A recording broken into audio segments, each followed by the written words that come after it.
y a bien longtemps, sur la planète Gogo, vivait un peuple hautement civilisé et technologiquement très avancé, les Gogos. Les Gogos étaient unis et heureux. Mais un jour, leur vie paisible fut interrompue par l'apparition d'une étrange maladie. Transmis très certainement aux Gogos par un animal appelé le coco, ce nouveau mal fut donc appelé le cocovirus. Des savants sachant lire le futur prédirent des millions de morts si rien n'était fait pour enrayer l'épidémie menaçante. Avec l'appui de ces zélés relais d'information, le grand chef déclara la guerre au cocovirus. Le port imposé d'un masque chirurgical pourtant inefficace contre toute infection virale, c'était écrit sur la boîte, en rassura étrangement plus d'un. Mais les masques ne suffiraient pas à gagner la guerre. Conseillé par ses meilleurs éléments, le chef pria la population de s'enfermer à double tour. Tout était sous contrôle. Faute de victimes accueillantes, le cocovirus devait ainsi disparaître rapidement et mourir de solitude. Mais l'épidémie toucha rapidement tous les Gogos. Polis et confiants dans la stratégie mise en place, les Gogos patientèrent sagement chez eux que la maladie passe, un cachet contre la fièvre et au lit. Mais les mois passèrent et les Gogos mouraient d'ennui chez eux. L'économie mourrait également à petit feu. Le cocovirus lui vivait toujours malgré la mauvaise réputation qu'on lui avait faite. La faute sans doute à quelques imprudents qui osaient sortir de chez eux pour je ne sais quelle raison subtile. Heureusement, même sans traitement précoce, le cocovirus n'était grave que pour les personnes âgées ou déjà très malades. Malgré tout, les Gogos restaient terriblement inquiets. Il fallait trouver une solution pour retrouver la vie d'avant et vite. Les Gogos en avaient assez. Un vieux professeur jadis respecté préconisa une ancienne molécule éprouvée. Mais ces vieilles pilules étaient d'un autre âge. Il fallait agir à la vitesse de la science. Seul un vaccin conçu avec une technologie moderne offrirait aux Gogos un futur radieux.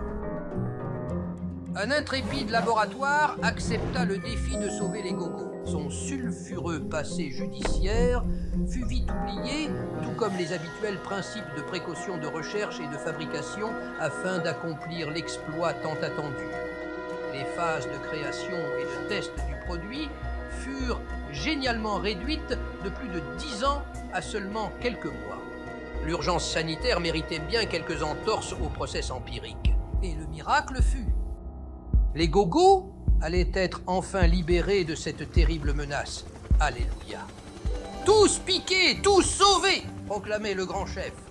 Les files d'attente se formèrent immédiatement afin d'obtenir gratuitement le fameux produit sûr et efficace à 100%. Les Gogos vaccinés ne pourraient ainsi ne plus tomber malades, ni même transmettre le virus à leurs proches.